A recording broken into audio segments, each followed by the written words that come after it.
Hello नमस्कार, आप सभी का स्वागत है आपकी अपनी इस साइंस क्लास में।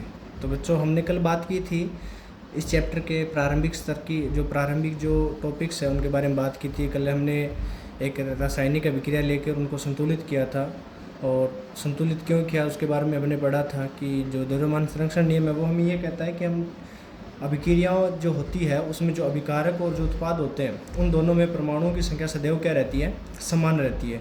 तो इस कारण हमें जो अभिक्रिया है वो संतुलित करनी होती है। उसके बाद हमने रासायनिक समीकरण के बारे में पढ़ा था। हमने देखा था कि रासायनिक समीकरण में जो अभिकारक होते हैं, उत्पाद होते हैं, उनको जो अभिकारक होते हैं उनको बाईं तरफ लिखते हैं और जो उत्पाद होते हैं उनको दाईं तरफ लिखते हैं। अगर दो या दो से अधिक है तो उसके मध्य प्लस का चिन्ह लगाते हैं। ऐसी चीज़ें हमने पढ़ी थी। अब जो हम बात करेंगे वो है रासायनिक अभिक्रियाओं के प्रकार, और यहाँ से आपका चैप्टर जो है वो समथिंग स्टार्ट होगा, और जो क्वेश्चन पूछे जाता है वो यहाँ से पूछे जाते हैं। ठीक है, तो अब हम बात करेंगे रासायनिक अभिक्रियाओं के प्रकार के बारे में बात करेंगे। तो जो आपकी ये रासायनिक अभिक्रिया है आपकी जो किताब में दी हुई है उसमें एक तो संयोजन अभिक्रिया है, एक आपके वियोजन अभिक्रिया है, एक आपके विस्थापन अभिक्रिया है, उसके बाद द्विविस्थापन अभिक्रिया है, और फिर है उपचयन व अपचयन, और फिर है रिडॉक्स अभिक्रिया।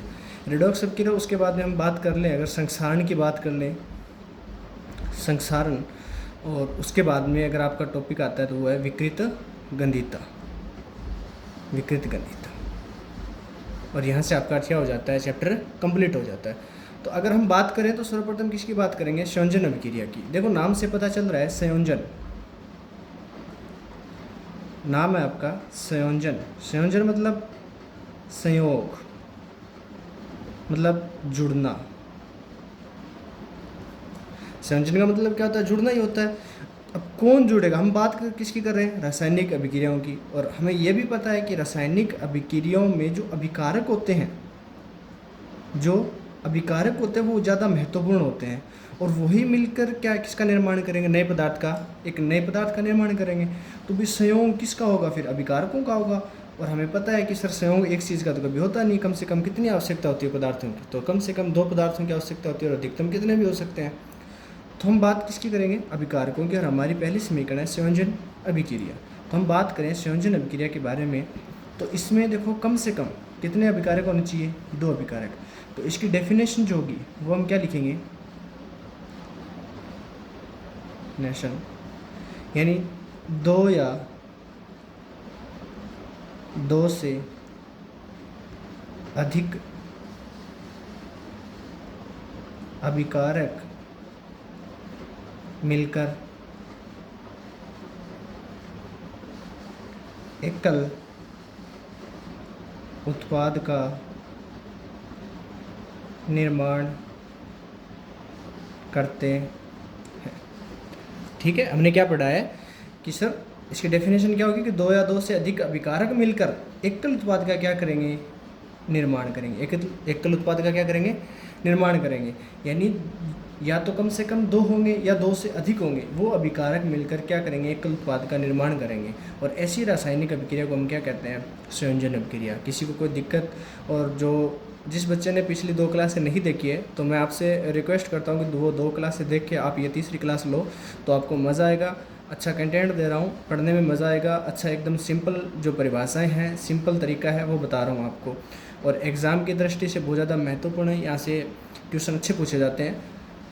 ठीक है, और थोड़ा सा मेरा भी काम कर दिया करो, लाइक भी करना है, और कमेंट भी कर दिया करो, शेयर भी किया करो अपने दोस्तों के मध्य, ताकि उनका भी ज़्यादा से ज़्यादा क्या हो, सहयोग हो, वो भी उनको देखें, उनको भी फ़ायदा हो जाए। तो चलो वापस आओ अपने जो टॉपिक पे। तो हम रासायनिक अभिक्रियाओं के प्रकार के बारे में बात कर रहे थे। हमारा पहला जो टॉपिक है वो कौन सा है, रासायनिक अभिक्रिया। और रासायनिक अभिक्रिया में संयोजन अभिक्रिया पढ़ रहे हैं। तो संयोजन का मतलब होता है संयोग यानी जुड़ना। तो सर इसमें कम से कम क्या होंगे, दो या दो से अधिक अभिकारक होंगे, वो मिलकर एकल उत्पाद का क्या करेंगे, निर्माण करेंगे। और ऐसी रासायनिक अभिक्रिया को हम क्या बोलते हैं, संयोजन अभिक्रिया। जैसे अगर हम फॉर एग्जांपल अगर बात करें तो जैसे ए है और बी दोनों हमारे पास क्या है, कोई अभिकारक है। दोनों हमारे पास क्या है, कोई अभिकारक है। ठीक है, ए और बी दो हमारे पास अभिकारक है। जब इन दोनों की आपस में हम अभिक्रिया करवाते हैं, ए प्लस बी, तो अभिक्रिया करवाएंगे तो मान लो हमारे पास सी कोई उत्पाद बन रहा है। ये सी हमारे पास क्या बन रहा है, उत्पाद। और उत्पाद क्या होता है, रासायनिक अभिक्रिया के दौरान जो नया पदार्थ बनता है, नया पदार्थ जो बनता है उसे हम क्या कहते हैं, भी उत्पाद कहते हैं। तो देखो ए और बी दोनों क्या हुए, मिले, इन दोनों के मध्य अंतः क्रिया हुई। क्या हुई, अंतः क्रिया या रासायनिक क्रिया हुई, जिसके कारण सी उत्पाद का क्या हो रहा है, निर्माण हो रहा है। तो हमारे डेफिनेशन पे ये सूटेबल है कि भी दो या दो से अधिक अभिकारक मिलकर एकल उत्पाद का क्या कर रहे हैं, इसमें निर्माण कर रहे हैं। तो ऐसी रासायनिक अभिक्रिया को आप क्या बोलोगे, संयोजन अभिक्रिया बोलोगे। ठीक है, यहाँ तक किसी को कोई दिक्कत नहीं है। तो अब देखो संयोजन अभिक्रिया में एक बात बताओ आप हमें भी, जब हम दो चीज़ों को आपस में मिलाते हैं, दो चीज़ों को जब आपस में मिलाते हैं, या फिर हमारे पास दो चीज़ है, तो मान लो उनको जैसे आप टकराते हो आपस में, तो टकराने के बाद क्या उत्पन्न होती है, एक तो ध्वनि उत्पन्न होती है कि नहीं होती है, ध्वनि उत्पन्न होती है। और हमारे पास ऐसी ध्वनि वाली तो कोई चीज़ें है नहीं। या फिर अगर कोई चीज़ें जब दो आपस में मिलती है तो उसमें ऊष्मा का उत्सर्जन होता है। क्या होता है, ऊष्मा का उत्सर्जन। आ रही है ना समझ में मैं क्या बोल रहा हूँ, कि भी जब दो चीज़ें हैं जो आपस में मिलती है तो उसमें कुछ ना कुछ चीज़ों का उत्सर्जन होता है, जैसे गैस का उत्सर्जन होगा या ऊष्मा का उत्सर्जन होगा। तो याद रखना संयोजन अभिक्रिया में किसका उत्सर्जन होता है, ऊष्मा का उत्सर्जन होता है। किसका उत्सर्जन होता है, ऊष्मा का। और जिस अभिक्रिया में ऊष्मा का उत्सर्जन होता है, ऐसी रासायनिक अभिक्रिया को हम ऊष्माक्षेपी अभिक्रिया कहते हैं।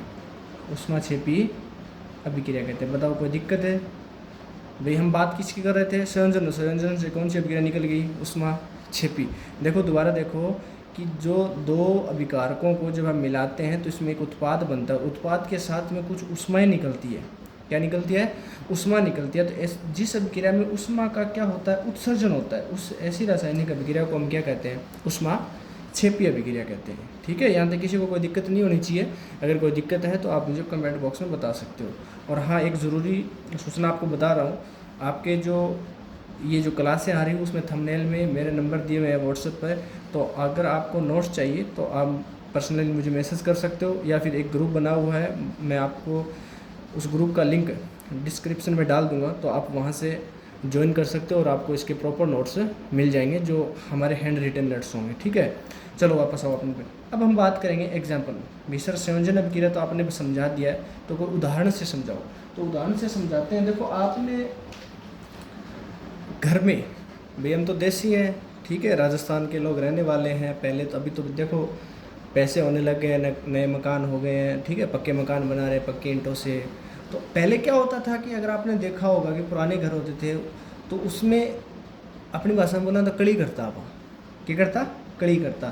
तो वो कट्टो लैड हो कड़ी, और भी में आप देखा तो उसमें हम क्या देखते हैं कि एक जो आता है, वो जो पाउडर होता है, जो पदार्थ होता है, वो होता है कैल्शियम ऑक्साइड।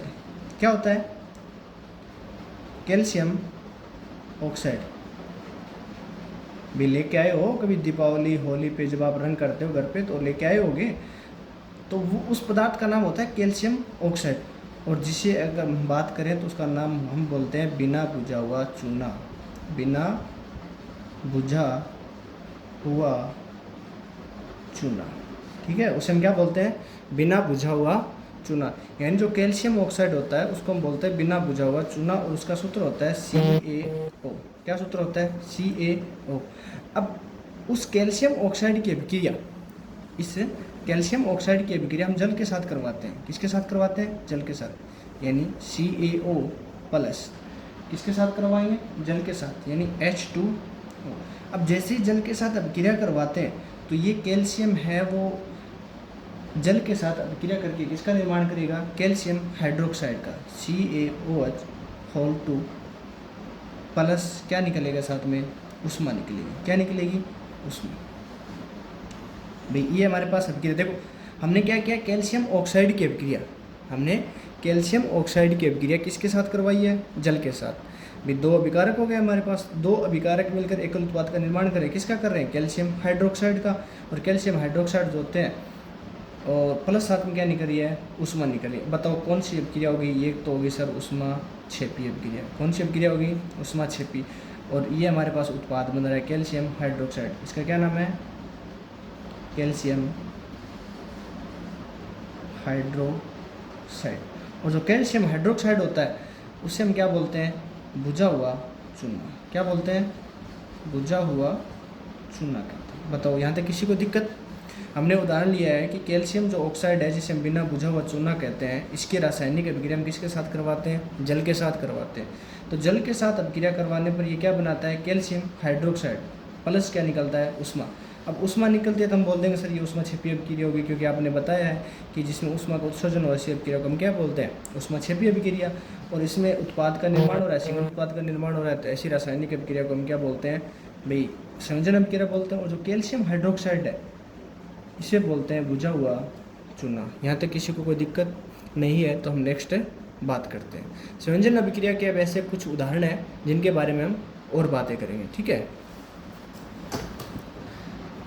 जैसा अन्य उदाहरणों की अगर बात करें, संयोजन अभिक्रिया के अन्य उदाहरण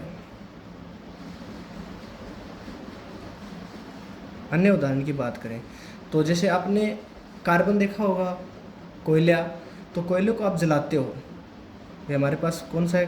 कोयले का दहन, कोयले का दहन। और पिछली कक्षा मैंने बताया है कि दहन जब भी करेंगे तो किसकी उपस्थिति में करेंगे? ऑक्सीजन की उपस्थिति में। तो हमारे पास क्या है? कोयला। कोयला क्या है कि जैविक पदार्थ है। क्या है?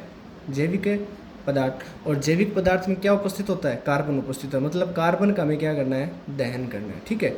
तो कार्बन है, कार्बन का आप ऑक्सीजन की उपस्थिति में क्या करोगे? दहन करोगे, तो क्या बनेगा? CO2 यानी कार्बन डाइऑक्साइड।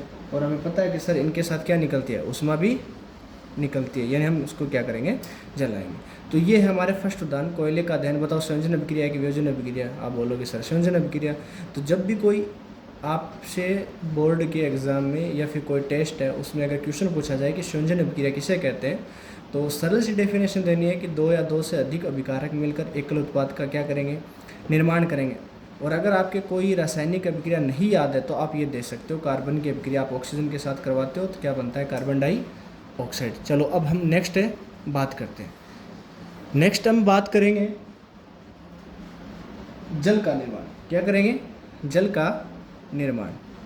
जल का निर्माण, ये मैं सारे के सारे जो उदाहरण बता रहा हूँ वो आपके संयोजन अभिक्रिया के उदाहरण बता रहा हूँ, ठीक है। किसकी बात कर रहे हैं? जल का निर्माण। अब हमें पता है कि जो जल होता है, जल का रासायनिक सूत्र क्या होता है? H2O। तो इसमें किस किस के अणु पाएंगे? हाइड्रोजन और ऑक्सीजन, दो ही परमाणु मिलेंगे। तो दो परमाणु मिलकर किसका निर्माण करेंगे? जल का निर्माण करेंगे। तो हमारे पास क्या है? H2, ये भी गैस है, प्लस हमारे पास क्या है? O2, ये भी क्या है? गैस। इसको उच्च दाब यानी उच्च दाब और निम्न ताप देकर तो इसे क्या करेंगे? जो गैस के अणु हैं वो क्या आएंगे? एकदम पास होंगे, उनकी गतिज ऊर्जा क्या हो जाएगी? कम हो जाएगी। और किस में परिवर्तित हो जाएगा? H2 यानी जल के अणु में परिवर्तित हो जाएगा। तो आप ये भी उदाहरण लिख सकते हो। तो यहाँ तक किसी को कोई दिक्कत नहीं होनी चाहिए, मैं उम्मीद करता हूँ। अगर फिर भी कोई समस्या आ रही है तो भी एक बार नहीं, दो बार नहीं, तीन चार बार अगर आप इसको रिवाइज करोगे, आप नोट्स पढ़ोगे तो आपको ये सब चीज़ें क्लियर हो जाएगी। तो उष्मा छिपी अभिक्रिया के बारे में बताने की आवश्यकता नहीं है, बस याद रखना कि जो संयोजन अभिक्रिया होती है उसमें से क्या निकलती है? उष्मा निकलती है। और जिसमें उष्मा का निर्माण होता है ऐसी रासायनिक अभिक्रिया को हम क्या बोलते हैं? उष्मा छिपी अभिक्रिया कहते हैं, ठीक है बेटा।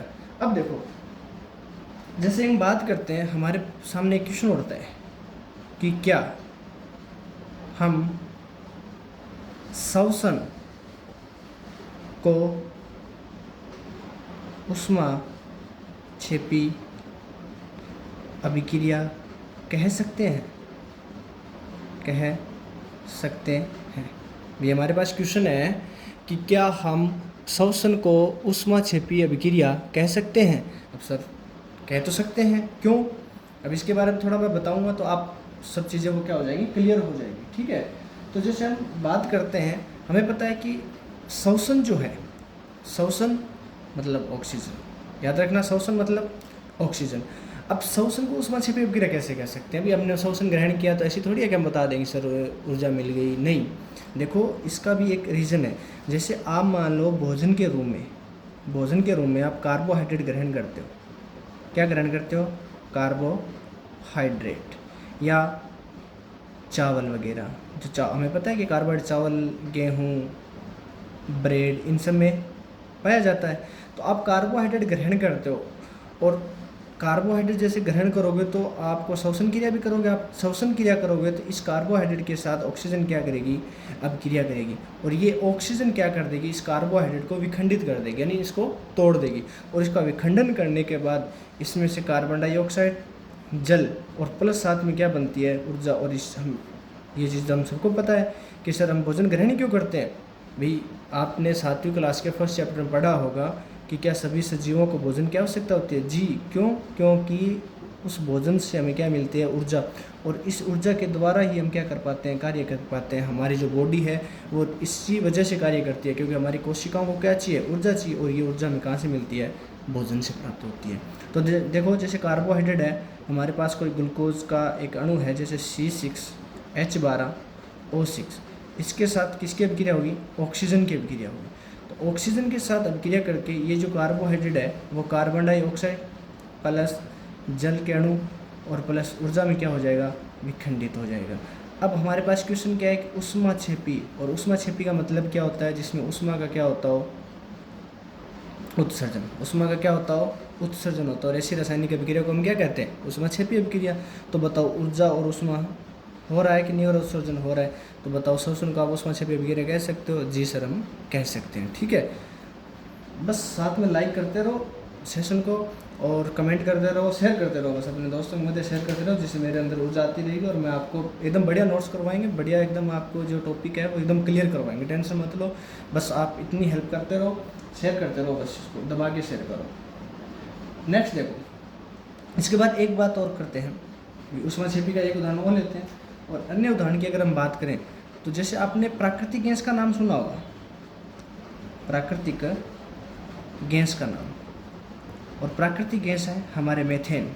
क्या होती है, मेथेन, जिसका सूत्र होता है CH4, जिसका उपयोग हम कहाँ करते हैं, हमारे जो घरों में जो है गैस जिसका हम उपयोग करते हैं वहाँ पर इसका उपयोग किया जाता है, ठीक है। अब ये जो प्राकृतिक गैस है CH4, इसको बोलते हैं मेथेन, इसका हम क्या करेंगे, दहन। अब देखो मेथेन से एक चीज़ याद करो, हमने कोयले का दहन किया था, तो इसमें भी कार्बन था और इसमें भी क्या है, हमारे पास है कार्बन है। मतलब हम कार्बन की अभिक्रिया या कार्बनिक यौगिकों की जैसे ही हमने क्या करते हैं, दहन करते हैं, ऑक्सीजन की उपस्थिति में अभिक्रिया करवाते हैं, तो हमारे पास क्या बनता है, कार्बन डाइऑक्साइड बनता है। तो देखो फिर CH4 यानी मेथेन की अभिक्रिया हम ऑक्सीजन की उपस्थिति में क्या करते हैं, इसका दहन करते हैं, तो देखो क्या बनेगा, कार्बन डाइऑक्साइड प्लस जल और प्लस क्या निकलेगी, ऊष्मा।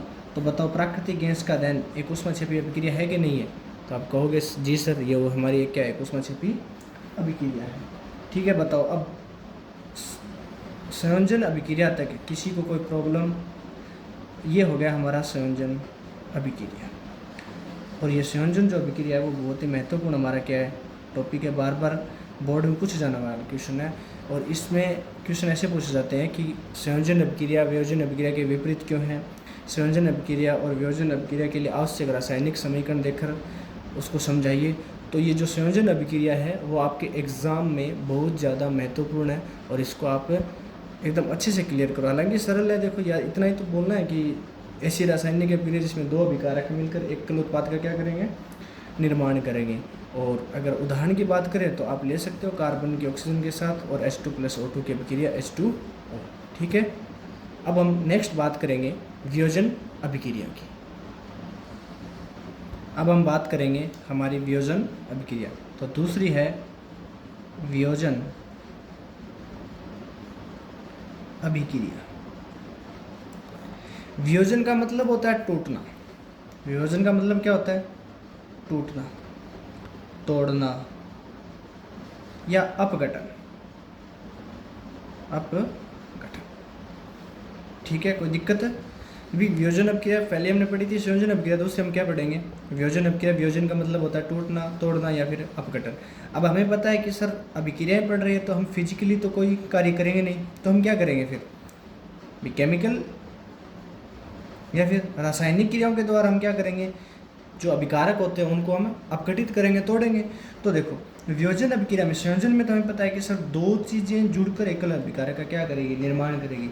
लेकिन जो वियोजन होता है उसमें सिर्फ एकल अभिकारक होता है, और उसको हम क्या करेंगे, गर्म करके उसको हम तोड़ेंगे, उसका अपघटन करेंगे, या विद्युत धारा के द्वारा क्या करेंगे, घटन यानी अपघटन करेंगे, यानी इसको ऊष्मा देनी है, क्या देनी है, उष्मा, और उष्मा देकर इसका क्या करना है, हमें अपघटन करना है। और अपघटन करने के बाद ये जो एक अभिकारक है वो 2 या 2 से अधिक उत्पादों में क्या हो जाएगा, विभक्त हो जाएगा, टूट जाएगा, विखंडित हो जाएगा, यानी अपघटित हो जाएगा। और ऐसी रासायनिक अभिक्रिया को हम क्या कहते हैं, वियोजन अभिक्रिया। जैसे मान लो हमारे पास कोई ए अभिकारक है, ठीक है, इसको हम क्या दे रहे हैं, उष्मा दे रहे हैं। क्या दे रहे हैं, उष्मा, यानी इसे हम क्या कर रहे हैं, गर्म कर रहे हैं। गर्म करने के बाद ये जो ए अभिकारक है वो आपके बी और सी उत्पाद में क्या हो जाता है, टूट जाता है, ठीक है। और ऐसी रासायनिक अभिक्रिया को हम क्या बोलते हैं, वियोजन अभिक्रिया। अब यहाँ से एक चीज़ मिल रही है आपको, अगर आपने ध्यान दिया है तो इस संयोजन में आपने क्या पढ़ा था कि सर जो अभिकारक है वो अगर आपस में जुड़ रहे हैं, संयोग हो रहा है उनका, तो उसमें हमने देखा कि उसमें उष्मा का उत्सर्जन हो रहा था। किसका उत्सर्जन हो रहा था, उष्मा का उत्सर्जन। और इसमें देखो उष्मा का उत्सर्जन हो रहा है या उष्मा हम दे रहे हैं, मतलब इसमें उष्मा हम दे रहे हैं और जिसमें हम उष्मा दे रहे हैं, ऐसी रासायनिक अभिक्रिया को हम क्या बोलते हैं, उष्मा शोषी अभिक्रिया। देखो 2 अभिक्रियाओं में आपकी 4 अभिक्रिया क्लियर हो गई। विसंयोजन वियोजन तो हमें पढ़नी थी, इसके साथ साथ में उष्मा क्षेपी और उष्मा शोषी अभिक्रिया भी हमारी क्या हो गई, क्लियर हो गई। तो याद रखना, वियोजन अभिक्रिया में उष्मा शोषी अभिक्रिया और संयोजन अभिक्रिया में उष्मा क्षेपी अभिक्रिया।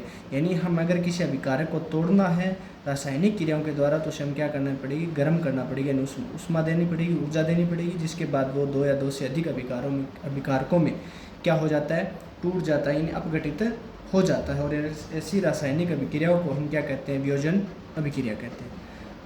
और जिस अभिक्रिया में उष्मा का क्या होता है, अवशोषण होता है, ऐसी अभिक्रिया को क्या बोलोगे आप, उष्मा शोषी अभिक्रिया। क्या कहेंगे हम, उष्मा शोषी अभिक्रिया। फॉर एग्जाम्पल, उदाहरण के लिए आपके पास एक क्या है, फेरस सल्फेट है, फेरस सल्फेट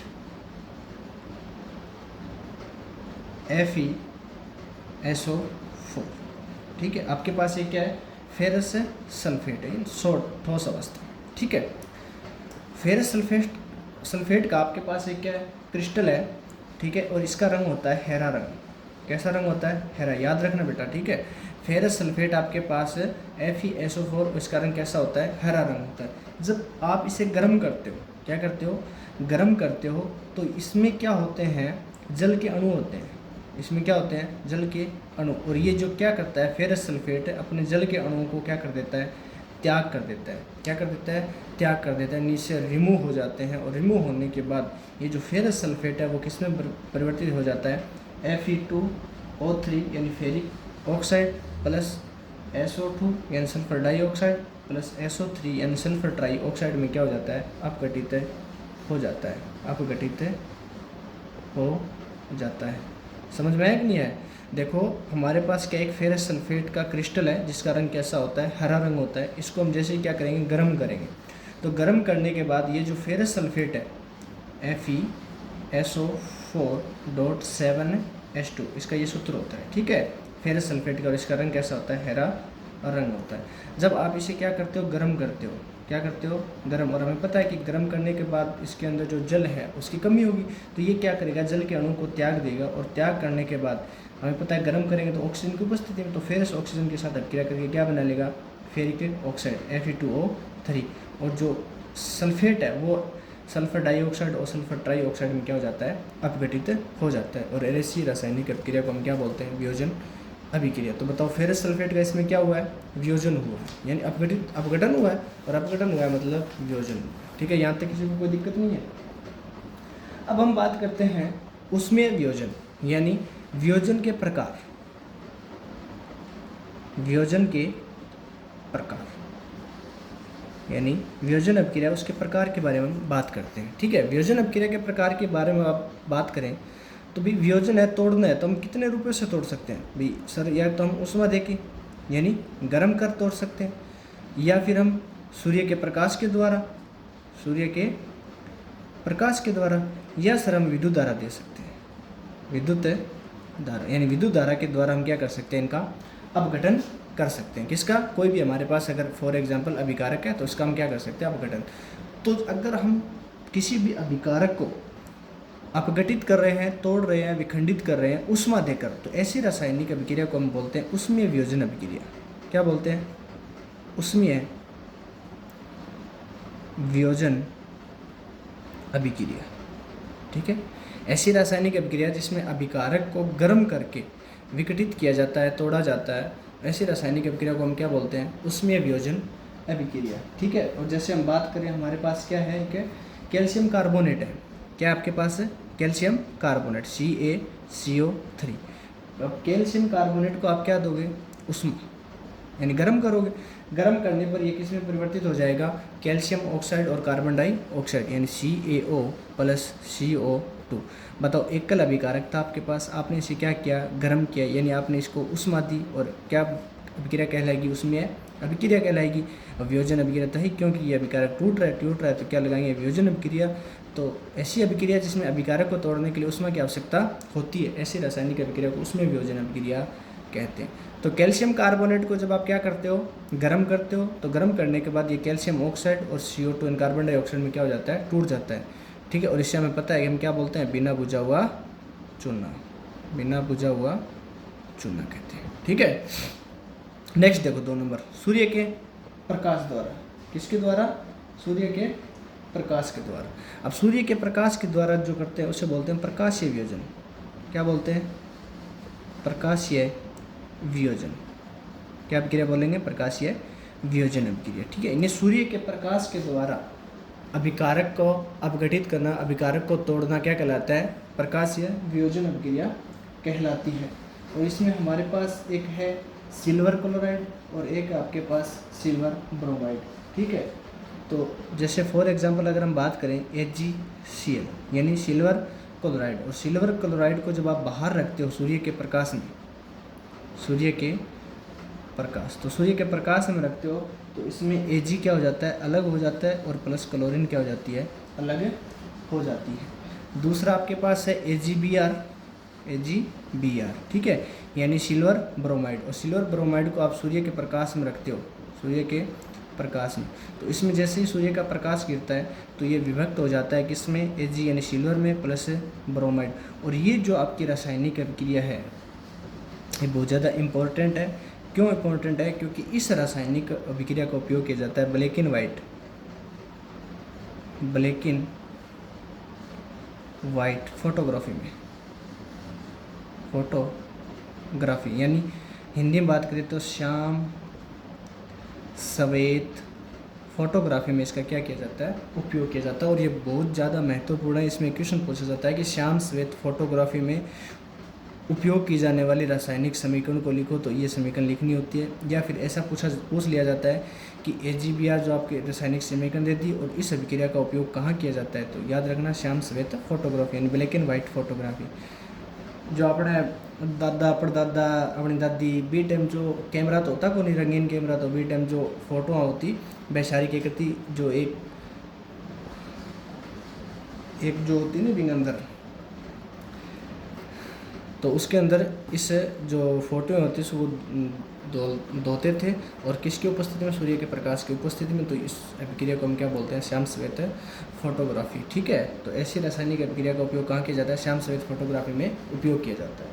अब देखो नेक्स्ट जो आपका है भाई, हमने बात कर ली गर्म करके सूर्य के प्रकाश के द्वारा भी कर लिया। अब हम किसकी बात करेंगे? विद्युत धारा के द्वारा। किसके द्वारा बात करेंगे? विद्युत धारा के द्वारा। ठीक है। तो हम विद्युत धारा के द्वारा भी इसका क्या कर सकते हैं? अपघटन कर सकते हैं। तो विद्युत धारा के द्वारा होने वाला अपघटन क्या कहलाता है? विद्युत अपघटन कहलाता है। क्या कहलाता है? विद्युत अपघटन। विद्युत अपघटन कहलाता है। ठीक है। अब विद्युत अपघटन के लिए हमें पता है कि सर इसके लिए हमें किसी बैटरी की आवश्यकता होगी। इसकी आवश्यकता होगी? एक बैटरी की आवश्यकता होगी। तो आपके पास एक 6 वोल्ट की क्या है? बैटरी है। 6 वोल्ट की आपके पास क्या है? बैटरी है। तो इसमें हम क्या करते हैं कि आपके पास मान लो H2 है, जल है, और इसके अंदर हम विद्युत धारा को गुजारते हैं, विद्युत धारा को गुजारते हैं। तो गुजारने पर हमें पता है H2 प्लस O2 जो जल का अणु है वो हाइड्रोजन और ऑक्सीजन में क्या हो जाता है? अपघटित हो जाता है। किस में हो जाता है? हाइड्रोजन और ऑक्सीजन में अपघटित हो जाता है। और ये एक बार बोर्ड में पूछा गया क्वेश्चन है, इम्पोर्टेंट है ये बहुत ज़्यादा। ठीक है। इन जल का विद्युत अपघटन का नामक की चित्र बनाइए। तो इसके लिए चित्र हम बनाते हैं। हमारे पास एक क्या है? बीकर है। हमें क्या लेते हैं? बीकर लेते हैं। ठीक है। उस बीकर में हमारे पास 2 क्या है? इलेक्ट्रोड है, 2 और जो इलेक्ट्रोड होते हैं वो किसके बने होते हैं? ग्रेफाइट के। हमारे पास 2 ग्रेफाइट के क्या है? इलेक्ट्रोड है, ठीक है। ये तो है आपके पास एनोड और ये आपके पास क्या है? कैथोड। ये आपके पास एनोड और ये क्या है? कैथोड। दोनों इलेक्ट्रोड को हम किसके सहायता से जोड़ेंगे? एक 6 वोल्ट की बैटरी की सहायता से, 6 वोल्ट की एक बैटरी से जोड़ेंगे। और जैसे इसके अंदर विद्युत धारा प्रवाहित होती है तो इसमें जो जल है वो किसमें व्यक्त हो जाता है? H2 प्लस O2, यानी हाइड्रोजन और ऑक्सीजन में क्या हो जाता है? टूट जाता है, ठीक है। और ये बहुत ज़्यादा महत्वपूर्ण है और इस डायग्राम को आप याद कर लेना, आपकी बुक्स में दिया गया है। और जो मैं आपको नोट्स दूँगा ये तो सिर्फ समझाने के लिए है, इसमें भी आप अच्छी तरह से समझ सकते हो, इतने नहीं है। पर अगर आपको नोट्स चाहिए, प्रॉपर नोट्स चाहिए, तो हम आपको व्हाट्सअप के द्वारा, व्हाट्सअप ग्रुप है उसके द्वारा प्रोवाइड करवा देंगे। और इसके लिए हम आपको लिंक दे देंगे ग्रुप का और आप वहाँ से ज्वाइन कर सकते हो, ठीक है। तो आज के लिए इतना ही काफ़ी, धन्यवाद।